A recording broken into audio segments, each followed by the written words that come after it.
In this video, I will show you how to create a vendor in QuickBooks Online. So to do this, open up QuickBooks, then here go to Expenses and click on Suppliers.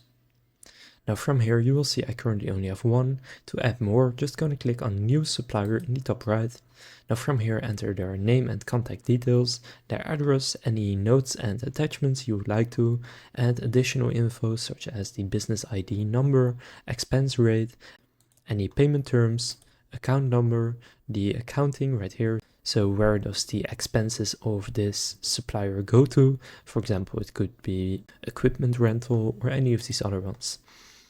Then you can write an opening balance right there and then click save, and then you will successfully created that vendor or supplier. So now you know how to create a vendor in QuickBooks Online.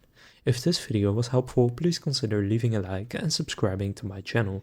And with that being said, I will see you in the next video.